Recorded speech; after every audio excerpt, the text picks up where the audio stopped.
Olá, pessoas! Hoje vamos nos informar, pensar e até rir de algumas teorias de atividade paranormal. Então vamos lá.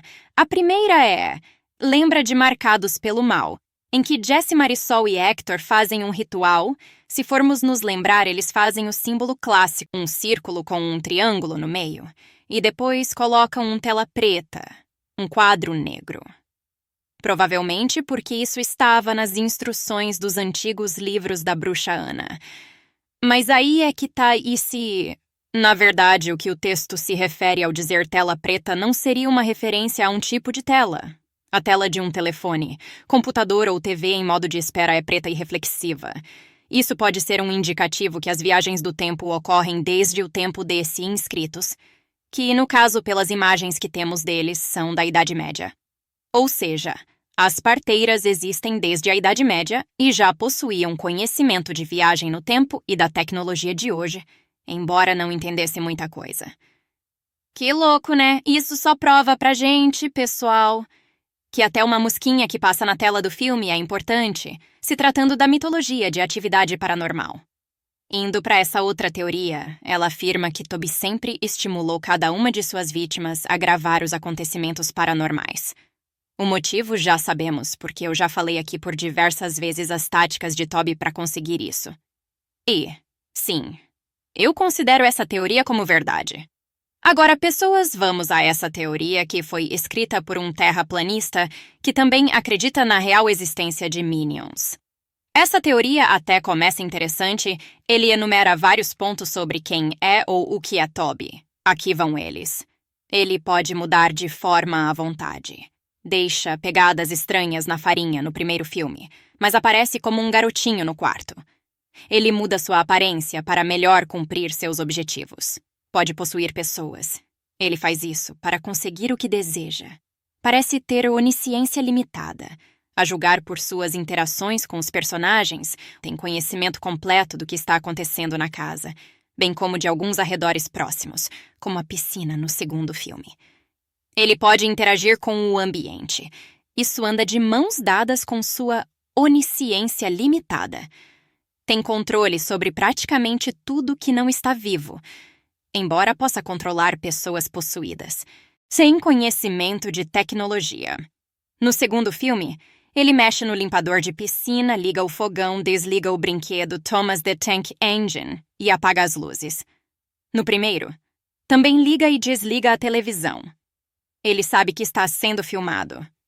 Devido à sua onisciência limitada, ele está ciente de que câmeras foram instaladas, estão sendo usadas. Isso também é corroborado no primeiro filme quando deixa uma mensagem no tabuleiro Ouija, que só é decifrado olhando a filmagem. E no terceiro filme, quando mexe no lençol atrás das costas da babá, era para a mãe fique atenta à sua presença, pois ele quer que as pessoas saibam que ele está lá. É por isso que ele faz a maior parte das merdas assustadoras que faz.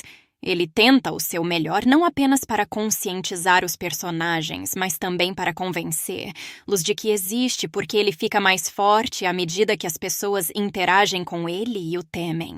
Os incidentes tendem a começar pequenos e a aumentar com o tempo, antes do clímax do filme. Isso indica que ele fica mais forte com o tempo, provavelmente porque os personagens passam a temê-lo mais. E RC. O padre do primeiro filme também avisa que interagir com ele só lhe dará mais poder. Bom, concordo com todos os pontos, exceto que Toby pode possuir que ele quiser. Para mim depende, se ele estiver forte pode até ser. O mais provável é que ele influencie, principalmente mulheres. Conforme o padre Tori explicou no final de Dimensão Fantasma, e com as teorias de que Toby é Asmodeus, mais detalhes sobre isso confere em meu resumão sobre AP, e o primeiro vídeo que fiz nesse canal. Bom, gente, agora vamos à parte sem noção. Segundo a teoria, Oren entrou em contato com o Asmodeus na vida real. Não só isso, mas ele fez um acordo com isso, por riqueza e sucesso. A entidade cumpriu o acordo com atividade paranormal.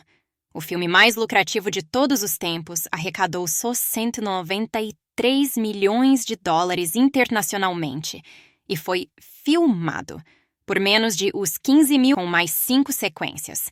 Na época da teoria, hoje são 6, e deu a Oren a chance de fazer mais alguns filmes. O gênio que escreveu isso ainda disse que Oren cumpriu sua parte no trato. Como? Você pode dizer, ele não teve filhos. O autor sugere que a entidade modificou os termos do acordo. Em vez de um primogênito do sexo masculino, queria exposição a um público muito maior do que qualquer coisa que jamais imaginou ser possível. E foi exatamente isso que Oren forneceu. Peli divulgou a filmagem de Toby aterrorizando 4 famílias sob o pretexto de lançar filmes de terror. Essas imagens, tiradas de assombrações reais feitas com Asmodeus, aterrorizaram milhões de pessoas ao redor do mundo, tornando o demônio imensamente mais poderoso do que era antes. Galera, bora lá, se alguma das assombrações fosse verdade, teríamos algum tipo de relato, ou pior, teríamos a comprovação da morte dos personagens dos filmes. E o que vemos? Todos estão bem vivos da Silva, inclusive Katie e Micah, que interpretaram respectivamente na franquia Katie e Micah. O máximo que temos disso são relatos de Micah e Catherine Newton, atriz que fez Alex no 4º filme, de eventos estranhos em suas casas. Tirando isso, nada demais. Inclusive, posso até fazer um vídeo disso. Comentem se querem e se inscrevam, pois não existe no YouTube um outro canal que fala de tantos detalhes dessa franquia. Então, se inscreva, senão vou mandar Kate puxar seu pé quando você for dormir. Gente, só avisando que a próxima não é do mesmo autor. Pra gente entender ela, devemos considerar Atividade Paranormal 1 como um filme isolado, o que era para ser assim originalmente. Ainda bem que tivemos todas as sequências. Mas vamos pensar que o primeiro filme está isolado. Segundo a teoria, o Micah é um boi lixo, sem nenhuma qualidade redentora para ele.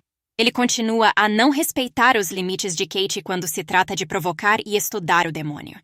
Devemos nos lembrar que Kate é estudante e Micah é day trader.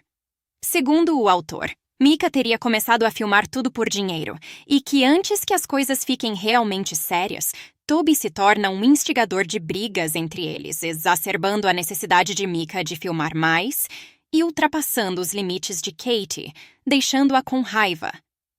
Nisso, Toby tenta enviar ainda mais a mensagem, socando e arranhando a foto do casal e visando especificamente Micah. E então, quando tudo mais falhou, ele possui Kate e atrai Micah para deletá-lo. Bom, gente, essa teoria fez um pouquinho sentido pra mim se analisarmos o filme isoladamente, tipo uns 5%. Katie, no próprio filme, falou que tinha esses acontecimentos desde pequena e teve as memórias apagadas, ou seja, Toby não estava ali por causa de Micah, mesmo se desconsiderarmos os filmes seguintes. Bom, gente, o que acharam dessas teorias? Algumas delas fez sentido pra vocês? Querem que eu traga mais? De repente faço uma parte 2. Comentem e até!